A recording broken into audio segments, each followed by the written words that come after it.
Webinar today. My name is Ian Belay. I am the Director of Business Development at Verified First, and we're really happy to have one of our most valued partners with us today, Avatar Fleet. And today we have Scott Ray with you. He is the President of Avatar Fleet, and he is going to be talking about the driver shortage and why it's your competition. So you guys haven't really come to hear me. I think you came here to hear Scott. So with that, I'm going to hand it over to Scott. Thank you, Scott. Well, I appreciate it, Ian, but you're not off the hook, because I got a couple questions for you that I've been dying to know. It's been on my brain here for a while. When's the last time you've been to the gas station? Yesterday. Yesterday, okay. And when you went there, Ian, yeah, was the station, was it full of fuel, or was there a line of cars around the block waiting to get in the station? Well, I live in Boise, Idaho, Scott, so there was no line. So even in Boise, they're somehow figuring out a way to keep the stations full of gas. And that's pretty common, huh? That's not just a weird thing that happens all the time. You still playing, Ian? Huh? Well, how about the grocery store? You tell me you go to the grocery store with your wife. That's a two-person job. When you were there, did you see milk on the shelves? Yeah, well, to be clear, either one of us goes and one of us stays home. I'm a way better grocery shopper than she is, by the way. So no doubt. Yeah. So you don't miss nothing on the list. I go to the grocery store. Uh-huh. So when you're there, is there milk there every time you go? There's always milk there, yes. Absolutely. Okay. And we talked earlier, you've got a couple kids and some nieces and nephews that ride the school bus. Do they get picked up every day, or are they left in the corner, having to text Uber to get to kindergarten? They get picked up every day. So what you're telling me is that the gas is making it to the stations, the milk is making it to the grocery store, the kids are getting picked up. Our friends at Coach USA are taking grandma to the casino, every weekend. What you're telling me is, I'm supposed to talk about a driver shortage today. I'm not convinced there's a driver shortage. In fact, I'd like to say that there's a driver problem. What I mean by that is, we still live in a capitalistic society, right, Ian? That hasn't changed on us. So what that means is the law of supply and demand is still out there. And so stuff is moving. Freight's not running at the docks. Kids are getting picked up, taken to school. Grandma's going to the casino. Stuff is moving. People are moving out there. And so when we say there's a driver problem, not a driver shortage. And what I'd like for everyone today is to take the word driver shortage out of your vocabulary. Because what that is, it's an excuse to say, throw up your hands and go, hey, this is really hard. I got empty trucks, but there's a shortage out there. I can't fill this. Hey, boss, this is an impossible task. The average age of a driver is 52. Unemployment's at 4.1%. At construction guys, they can't find them. Machinists, they can't find those. It's hard to find good talent out there. Well, what we're going to tell you is a couple stories today, some examples of companies that over the last 5 years in this economic climate, with this type of labor pool, they don't see the word driver shortage. They're growing, they're doubling. And so the point of this story is I'm going to tell you is it's not easy. It's hard work. You got all those headwinds going against you. But it is possible to double your fleet and grow. So a quick story on that. When I was getting started in the industry, I worked with a little company called J-Rail Transport out of Akron. And when we got started, their CEO said, I want to double the fleet in 2.5 years. I said, okay, that's pretty aggressive. How are we going to do that? And so we backed into it. And we realized we needed about 20 hires a month in order to make it happen. And then we backed into that and said, well, how many people do we show up to orientation? How many people to pee in the cup? How many people to get, how many applications? And we worked our way up, and we realized we needed 823 leads a month in order to get to 20 hires. So what I'm trying to say here is it is possible, and how we went about it and how we doubled that fleet in 2.5 years is we focused on 3 things. We focused on our pitch. That's what we're going to cover today, how we actually made a unique pitch. Chapters 2 and 3 of the conversation that will have to be for another day is a process, and I was able to write out those numbers. We knew 823 leads got us to 547 qualified leads, got us to 250 applications, and on the way down. So if you don't know your numbers, that's another starting place. If you need to have, we need to have that conversation, have to do it on the side. And then part 3 is your people. You know, do you have the right recruiters? Are they salespeople?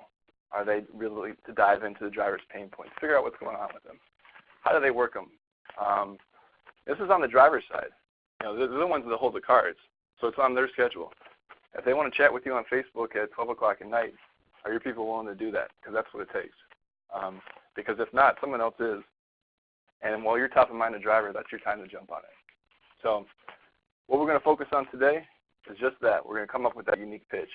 You know, getting 823 leads a month, we were starting at about 20 a month. We had to get it up to 820. I'm going to show you how we built the pitch to get that machine going. So as we proceed through, our hip marketing people are going to be live tweeting throughout. So if you want to participate in that, shout out things you like or ask questions, fire away. They'll be watching that and fire me questions to answer. If you're a little bit more old school and just want to hang out in the chat bar, that's cool. Feel free to fire questions away and pay attention to it, because what we're going to do is we're going to be dropping links throughout different resources. So this is a nice presentation. It's going to be entertaining, but we're going to provide you homework. Like I said, if you want to really double your fleet here, you really want to grow your fleet, it's going to take work. So we're going to leave you with resources throughout. So now we kind of got hope. Hey, it's good. There's fleets doubling. Let's bring us back down here in the state of affairs of what's happening out there. So it's a pay-to-play world, and what I mean by that is the free ride is over. So this little sample size of data, just one little company, real data here, and you'll take a look. This is coming from Indeed. Take a look down the middle. You'll see the organic apps, the free apps, the ones that are just scripting from your applicant tracking system like Applicant Care, going right to Indeed. And what you'll see here is Indeed, when we got started about 2013, they didn't even have a transportation division. I think they had 3 guys in New Jersey that landed a couple of trucking companies and thought, oh man, these guys are willing to pay. And then they looked around at their, the kind of big brothers in that world, Google, Facebook, and they realized, hey, these guys are making 98% of the revenue on ads. We need to up our game here. And so they did. They upped their algorithm game. And what they're doing is they're making everyone on this call compete against each other in an auction, just like any other pay-per-click game. And so what this means is if you're relying on free postings on Indeed, you're not playing the game. You're going to be on page 37. And when you're Googling, do you go to page 37? Either do the driver's looking for a job. So that's why the free stuff is dead.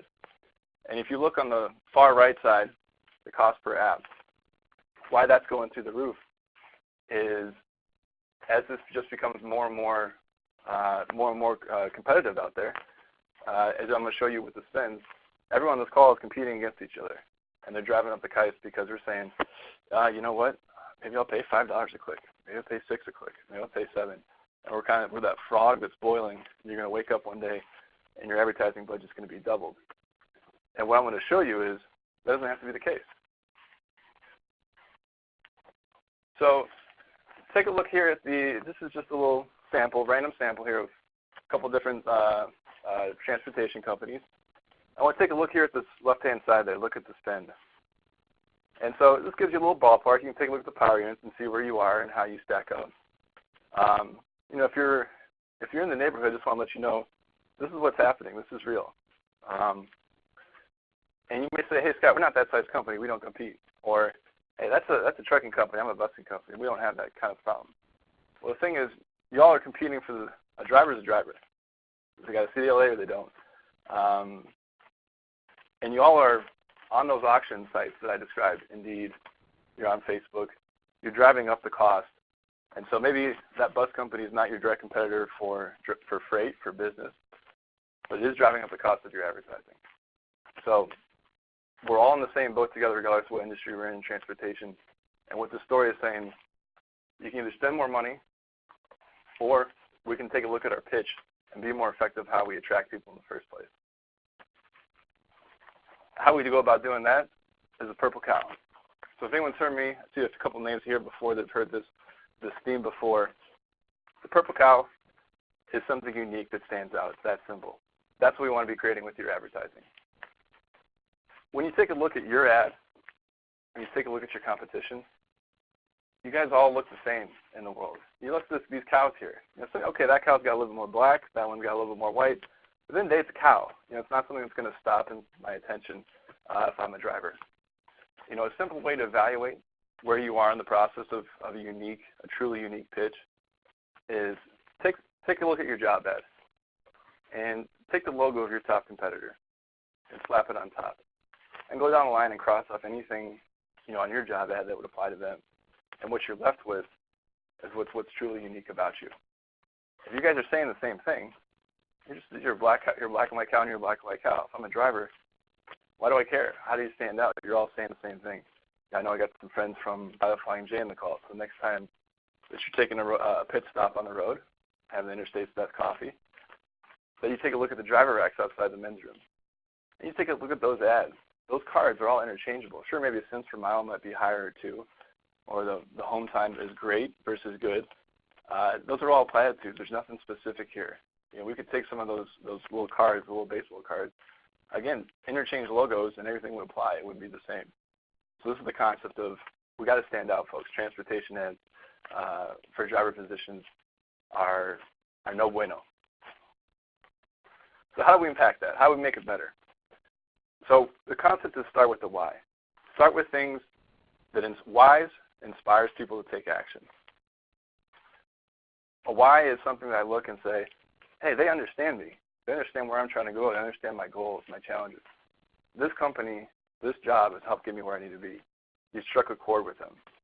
The what, that's what we tend to see trucking companies lead with, or transportation companies. They say, it must be 23 years old. Must be able to pass a drug screen and a physical. And that belongs in the job description. That's not an advertisement. If I'm on Facebook or Indeed and I see that, is that going to inspire me to move? I have to pee in a cup? That's not inspirational.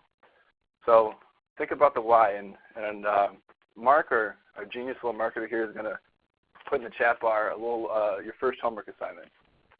It's going to be a TED Talk to Simon Sinek. It's called Start with the Why. So it's a 20-minute homework assignment. I want everyone to watch that tonight and report back to me how it's going to change how you approach your advertising. So, excuse me. So now that we're kind of got this concept in mind, we're starting with the why. The way our approach to create the purple cow is we're going to start with getting really targeted on who our message is for. That's what we call a driver persona. So a driver persona is going to be centered around the type of job. So just go down a couple examples here. So a trucking company, a persona may be for your OTR drivers. That's a kind of a group. You've got your regional drivers, a different type of job, different group, different type of people. You got your local people, your yard jockeys. That's a different group. They want different things. And then your owner-operators, that's a whole different breed. So there's just kind of 4 different examples in the trucking world. In the busing world, we've got motor coach. That's the one that's hauling grandma to and from the casino. We've got transit, paratransit, hauling folks around the city. We've got school bus drivers. There's monitors that keep the kids from beating each other up. So you can see how they, align and how you try to distill it down, your different groups of personas. So as we drill down to each group, we're going to start with their background. What's their job currently? What's their career path look like? What's their family life like? Then we'll dive into the demographics. Male, female, where they live, how old are they, how far do they live around the location? That's critical for our advertising when we're putting our radiuses. And then the other common identifiers. Then as we dig down a little deeper, we want to understand what's their goals. What's the challenges that stop them from meeting those goals? And what can we do to help them?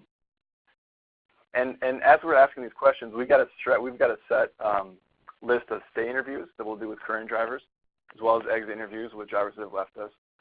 And what that process does is start to uncover these details.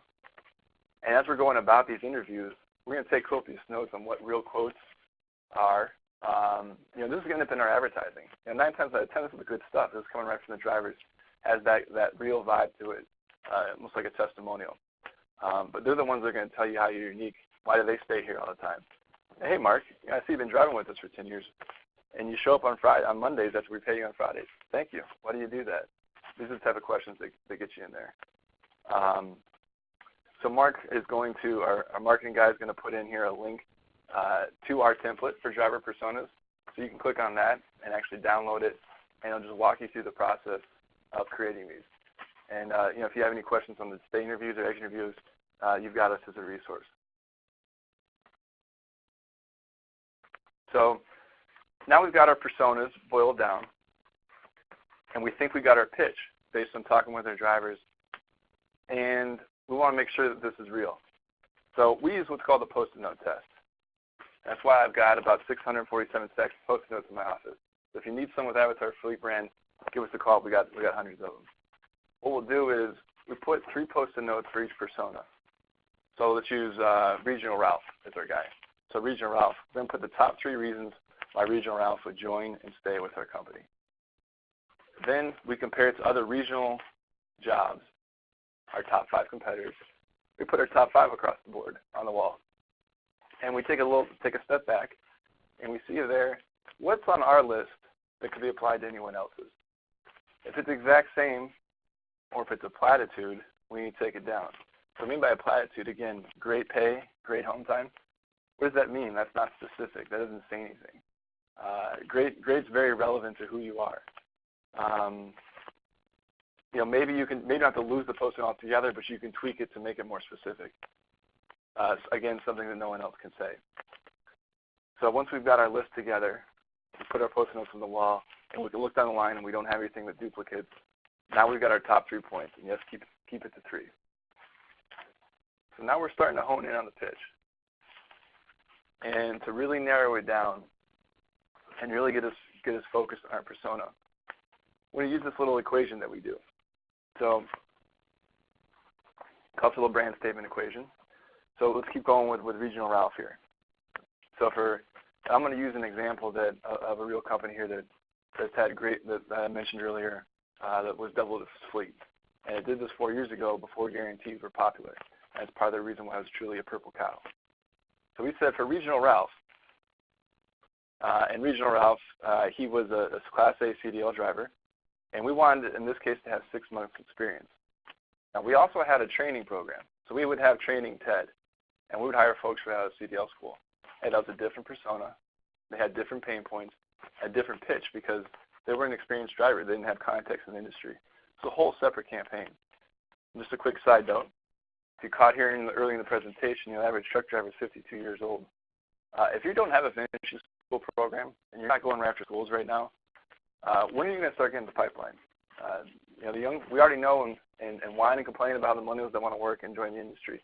I would contend that we haven't done a good job creating a job that they actually want. Again, going back to that annoying little law of supply and demand, it still exists out there. It's kind of up to you if you want to cater and adjust for the times or not. So anyways, if you're not going right out of schools now, now's the time before it's too late. And if you need help building your finishing school program, I know some people at Avatar Fleet would be happy to help you. So bring it back to Regional Ralph here. Rant over for a second. So Regional Ralph, Class A CDL driver, 50-mile radius of our terminal. And his pain points that we were discovering was inconsistent paycheck, inconsistent home time. This is what our surveys figured out. And the competing alternatives, the competition in the area. He was getting cents per mile, and he was getting home maybe about the same time, but he wasn't sure when. Maybe on a Tuesday, Wednesday. Maybe this week was 8 days out. This week was 6. He just didn't have no consistency about what his life was like. And so we said, okay, Ralph, if you're going to live 50 miles within Akron, and you're tired of an inconsistent paycheck, and you're tired of inconsistent home time, we're going to offer you $1,200 a week guaranteed, and we're going to get you home every weekend guaranteed. And you can see here how that resonates with Ralph. I know what I get, so I can make my F-150 payment every month. I can make my mortgage every month. I can actually have a plan and a budget around it. And there's some people that we had that pitch to that would turn to us and say, man, that's not enough home time for me. Okay, that's not, let's take a look at our local area position and see if that applies to you. And $60,000 a year, I can't eat on that. Okay, well, let's take a look at our over-the-road position and see if that applies to you. So, we would get them in the door that way, but hey, if the home time or the money wasn't what you're looking for, that's okay. This job is not meant for you. You're not a target persona. So once you're kind of clear on that, and you know who you're looking for, you can't resonate with all people. And so your advertising shouldn't follow that either. You should have very specific campaigns for each persona. So now that we got our pitch down, it's time to turn into a beautiful advertisement. And we've got a simple formula that we use regardless of the medium that we're putting this out here. So kind of go down the line. Let's all envision what the advertising process looks like. So we're in Facebook. We're scrolling through. We got a little cat video. We got grandma. We got the kitties. And then there's an advertisement. They didn't ask to see the advertisement. You're doing the good old time sitting in the truck. And we scroll up and we see $1,200 a week. Okay, well, I wasn't interested for a job, but you've interrupted me, but I'm intrigued. Remember, if that first pitch doesn't interrupt you, we're scrolling on a mobile device. Think of how easy it is to get you out of their face. Just a whoop, swipe up with the left thumb there. So that hook is extremely important. That's what I'm talking about with the purple cow. So, all right, in 0.2 seconds, this driver has decided, I'm interested. Tell me more. And so we engage him with, well, how about getting home every weekend? We're going to guarantee that. And he goes, okay, I'm interested. Tell me more. And so, again, we're all in the real estate of a screen. Simple education within a bullet point. We say, all you have to do is make yourself available 5.5 days a week, and we'll get you home. You interested? And we have a little submit button. And because we're on Facebook, we already know the driver's already submitted, or Facebook already knows, name, phone number, email. We got everything we need. So just make a nice little submit, pre-fill the data, and it's off in the system. And you see how that just kind of very simple, very easy, what we call a low-risk call to action. And then if you're really good, you've got your recruiters sitting there on the Facebook chat. In the first 35 seconds, they've hit them up. Or if you got a phone number, we've called them. Because 3 scrolls down after a couple more cat videos and a couple more pics of grandma, there's another advertisement waiting for them with just another pitch that may be just as good as what you have if you're not practicing Purple Cow. So the point is, you got to be quick. I think you all already know that. Otherwise, they're down the street while they're top of mind. I'm sure some of your recruiters have called a driver who said, I'm sorry, I've talked with 50 companies today. Who are you with again? What do you all offer? You got to refresh me. Because this is the world and the game they live in. So now that's our format. That's our process. Now we're going to take a quick little tour into marketing neuroscience here. So we're going to talk about relating to the old brain. So the reason why video is so impactful is it's the only sense that relates directly to the old brain. So this conversation today, I threw some data at you. We're living in the prefrontal cortex there. But what inspires you to take action, when people say my gut decision, what they're really referring to is their old brain, or the reptilian brain, if you ever heard that term. And so video does a powerful job of relaying the old brain because it's got a direct line to it. And so this video that we created here, again, talking about the why and sharing inspiration for them to take an action. It also showed empathy for what this driver was. So this was about Regional Ralph, this very video. And I won't show it just for the sake of time here, but short story was a game show. It was called What Would I Make This Week? And so the truck drivers would lift up their check, take a look at it for the first time, and it felt pretty real, exactly like what a lot of drivers felt when they opened up their pay stub on a Friday. And so what this did was to say, hey, Regional Ralph, we understand your pain. This is what your experience feels like. Yeah, we're kind of poking fun at it, but this is really what you and your family go through every Friday. And they would say, yeah, you guys get it. And that would lure them in. And they'd say, okay, well, so you tend to understand my problem. You're creating a job around it. Tell me more, I'm interested. So that's how we inspired action. Again, going back to the old brain, video images are the only medium to go right to that source. And third, just from an ROI standpoint, not a lot of trucking companies, transportation companies, bus companies are creating video on a regular basis. Now, something I'll see on there is a 90-second video that says, here's why a great place to work. We'll interview 1 to 3 drivers. They've been with the company for 15 years and say, I wouldn't go anywhere else. This is the best place I've ever been. They treat me like family. They just live up to what they say they're going to do. And the driver goes, okay, that's nice, but everyone's got that video. It's not a special video anymore. I'm sorry. If you're willing to invest and willing to crank out video on the regular, just short 5, 10 second, 15-second blurbs, different that support your campaign. This is a true differentiator. So there's a purple cow as well as how you're delivering, not just what you're saying. Transportation hasn't caught up there yet. That's an opportunity for you. Other thing is same thing with YouTube advertising.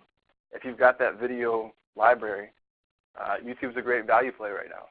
Anyone that's advertising on Indeed and Facebook and doing PPC on Google, no, those rates are only going up. Again, same thing. Think where your competition is not. Your competition is not saturating YouTube. It's a great value play to hang out. It's also the second biggest search engine out there, owned by Google. Google's 1, YouTube's 2. So next up, if you've got a purple cow, you're going to have a lot of people turn their heads, and then they're going to be saying, yeah, show me. That sounds too good to be true, because you're talking about something truly unique, which is good. And the example I shared about Regional Ralph with 200 a week, on weekends every weekend, we did a lot of our recruiters' job. It was proven that was no BS, that was real. So these examples I've got here from another one of our clients, Best Way, that they want to pitch a family company. It's okay. You and 300,000 other transportation companies out there have the same pitch. But I get it. We talked with your drivers. This is what came up. This is what they valued. 250 people are saying the same thing. Let's not run away from it. But how do we make this unique? How do we make this specific? How do we not sound like everyone else?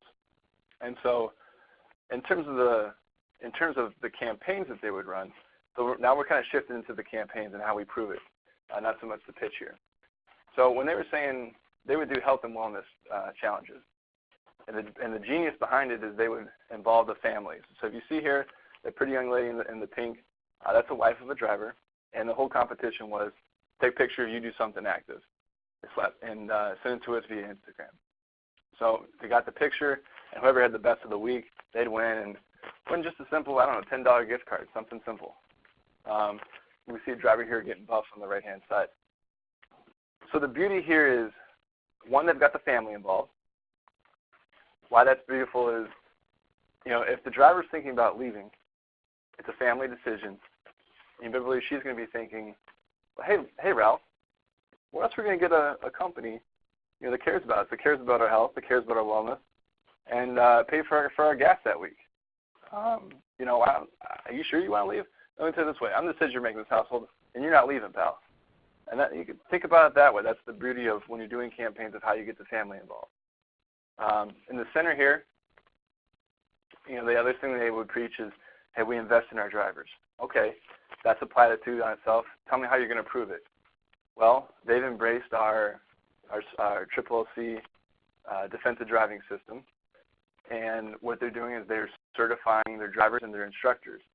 And they've gone out and said, hey, this is a career path for you. If you want to invest in bettering yourself, we'll pay for that, and here's what the ongoing rewards look like. So again, just kind of a simple thing of just one little piece that's the puzzle of showing, hey, this is what we mean when we treat you like family. We invest in you. So the last thing here that's going to tie into the next example is, notice how this stuff is done publicly. And so what we're doing is we're allowing the outside world to get a sense of how you communicate and interact with your drivers. So when someone says, I treat you like family, what does that mean? This is what it means. Now they got a sample of it. So kind of last example here, another great company for anyone to follow is Boyd Brothers. So Lori Fennell is their VP of Communications. She does a great job down there. And a story that stuck with me was they did their own safety campaign. They had their own safety week. And one of the little pieces to it was they had a competition where they'd throw a picture up on Facebook and they'd say, hey, what's wrong with this? And everyone would comment in and come back to you and come up with ideas. And whoever got a right answer, they would throw them in a raffle and give them a $50 pair of boots. Well, this is something that she just made up, threw out there, and she got over 300 hits on this thing. And when she started diving down, she realized over half of them didn't even work at Boyd. And so she quickly jumped on the recruiters and said, hey, jump on these. And so they started direct messaging. They had 150 leads to jump on, all for a $50 pair of boots. So remember that first slide about that cost per hire? We were paying $64 for just an application, just one. She got 150 for 50. So these are examples of ways that people that are being creative out there that aren't getting stuck in the kind of the same old traditional jobs board. These are different ways of, they're doing the right thing. They're focusing on their drivers first. They're focusing on the right communication. It's really a retention play. That was a safety initiative. But by doing this publicly and being creative about it, the outside world's getting exposure to it and says, that looks like a good place to work. If I'm looking around my company, we're not doing anything fun like that. I'm interested. I don't even know what those guys thought about it. They just want a free pair of boots. We turn those into leads. So as we're talking about the Purple Cow, I just want to share a quick recap here. So we talked about the pitch, how the process, start with the personas, start digging into the why, what's inspiring action, and being really specific about it. If you've got 4 different personas, you should have 4 different campaigns. To really get targeted with your messaging. That's what's going to inspire action. You're in this, we call it the sea of sameness. You look just like every other cow out there. Be the purple one. So that's the process on the pitch. As a part of this presentation, I'll be giving you all an ebook. Mark's going to drop it down in the chat bar. So you can click on that, download it, and that'll give you more detail of the process, what to follow. So remember, this is just the pitch. The other piece is the process. That's the 823 hires to 500 qualified leads. 825 leads to 500, working your way down. If you don't have those numbers off the top of your head, that's the next place I'd start. You get really clear in your pipeline what the dropout rate is. And remember, this game is all about speed to hire. So identifying where the bottlenecks are, where people are getting stuck. That's the type of stuff you should be looking into your applicant tracking system. Where people are getting stuck, how do we get them through faster? And that's the reason why we partnered with Verified First, is they had a very cool plugin where I'm living on our applicant tracking system. I'm looking at the driver's application. I haven't left the screen. I can order the check. I can see it right there instantaneously, if it's an MVR. These are little things that it may save me a minute here, 2 minutes there. But times 2 minutes by 832 leads a month, that stuff adds up, especially if you're lean and mean. That team we did that with, we just had 2 recruiters. There's 2 recruiters getting through 832 leads a month. So this is how you need to start thinking. And you need to make sure you got the right people, that they're crazy enough to go through those many leads, stay up and work on the driver schedules. So that's it for the day. Just want to keep it short and sweet. If you've got any questions, feel free to fire them away in the chat bar, and let's let them have it.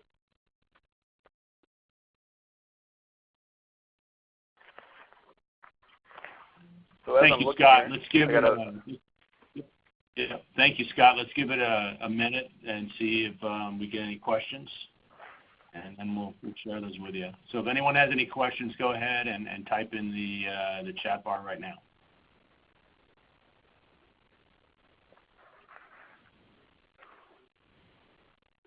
So I had a question come up the other day from a client we were working with. And their big question was, how do you determine where I should be advertising? And, the simple thing, I mentioned the numbers. What we would do is we were very vigilant about tracking our cost per hire, our cost per application, our cost per lead. We're looking at those big breaks, in the recruiting process.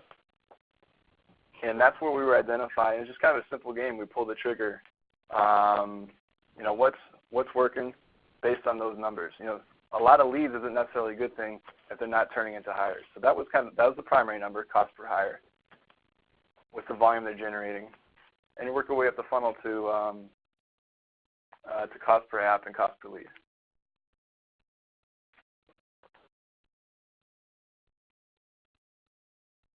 So I got a question here about chatbots. Any advice or brands? So, you know, it's kind of here's my quick opinion on that. So the positive is you've got a quick response. I don't have any guidance on brands. Positive, you got a quick response, and you can jump on it. Not a terrible thing, perhaps, to turn on in the middle of the night. Negative is you've lost some of the control and you lost some of the personal touch. You know, so it's not just not guaranteed there. You know, you've kind of lost control. So my short story is, everything's worth trying out. That's not something we played with. I don't hate it for those reasons, especially during the middle of the night, you know, turning it off and on. So John, let me know how that goes. I'm curious.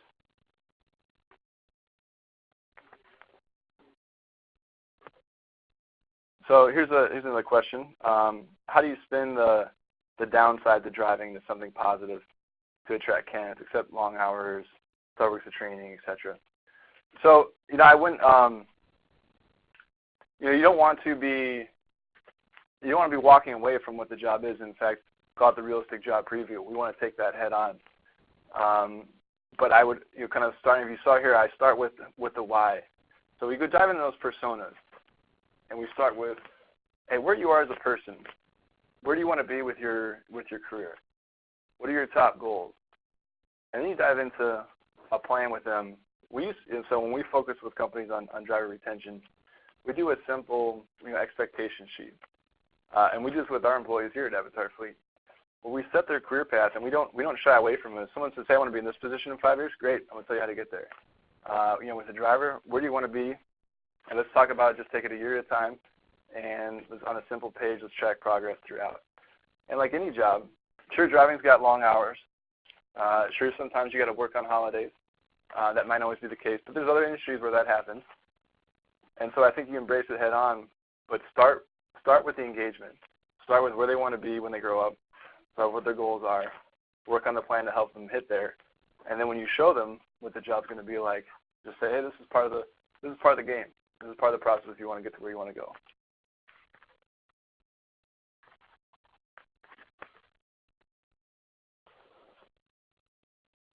So our buddy Fran asked, you know, would you do this for a single company? So Fran, I think you're asking, does Avatar Fleet do this? If that's the question, the answer is yes. You know, happy to walk you through the process, you know, through these, conduct the exit interviews, the stay interviews, working through the personas, bringing our shipment of Post-it notes down, putting them up on the wall, and working through it with you. And if any of those tools that I mentioned that you guys would like and, you know, take a stab at your own, let me know, and we'll be happy to send more info your way if what Mark sent didn't get you started.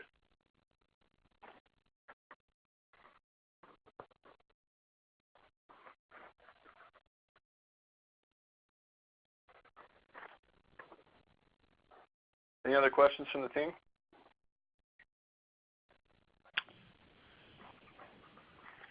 No, Scott. I think that's great. I think you did an awesome job. Great presentation. Thanks for spending time with us today. Real quickly, guys, like if you want more information from Scott, I believe you have his contact information, or we'll provide it for you. If you want more information about Verified First, we'll also provide that information to you as well. Just quickly, so you guys understand our relationship, Verified First is a background screening company that can be quickly integrated into the Avatar Fleet platform. It only takes a few minutes to accomplish that. So I think that's it. So we'll get that info out to you real quickly, and I hope everyone has a great day. Hey, Ian, real quick, I saw there was a question here at the wire. Since we got time, you mind if I jump on it? Yeah. Yeah, go for it. So Okay. So from buddy Joe Wade here, he's looking to create multifaceted advertising approach, including TV, billboards, social. He asked, any other ideas. So I want to start by addressing, you mentioned TV and billboards. So first off, TV, radio, newspaper. Not just because I'm a millennial, but my problem with them is more scientific than that. It's that those are mass media advertisements, and those rates, for the newspaper, those rates for TV are designed for the total number of impressions. And so, just doing rough math here, Joe, I know Joe's with a trucking company, so there's about 3 million truck drivers out there, and there's just north of 300 million of us in the U.S. So you're paying for 99% of eyeballs that you don't want, really don't apply to you. And so, that's kind of my hesitation. We've done TV a lot, and Joe, I think you've seen some of our commercials that we've done, and why we did those more for our trainees that we're trying to welcome into the industry when we had that approach. Billboards, I think if they're well placed, maybe outside your competitor, outside your office, I don't think it's not a terrible spend. But if you're going to go about it, just keep going back to the advertising equation. And remember, your time frame here is someone driving, so it's probably interrupt and call to action. Probably don't have time to engage and educate in that process on a billboard. So the last thing here you mentioned, social. I kind of touched on, the play there of how you go about choosing what works is what I was describing before I closed off. And that is, you got to go with what's been working thus far, and then just be ruthless about how you track. And those numbers I mentioned, cost per hour, cost per lead. And you're going to have what we call multi-touch points. And so, make sure that you have the ability to track that. So what it's, kind of the initial touch point might have been the billboard, but the thing that drove to your website was Facebook. Both had an impact in it. So there's definitely value there, definitely how you should go about it. But at the end of the day, just kind of keep it simple. Use the advertising equation regardless of what you're doing. Start with your personas, figure out where they are and where they live and where they hang out. So as you're diving into those questions during the driver personas, be sure that you're asking them, this is on our list, hey, what are you doing in your free time? What social media sites do you hang out? If you're watching TV, what are you watching? What type of shows? We're trying to figure out this question because we want to know who they are, as well as we want to know, where do you hang out? Because we want more of you. We want to find more of your buddies.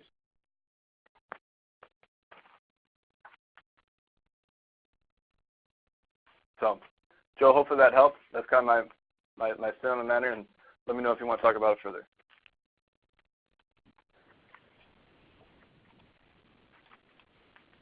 Okay.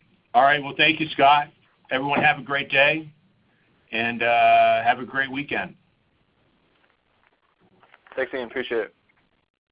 All right. Bye-bye.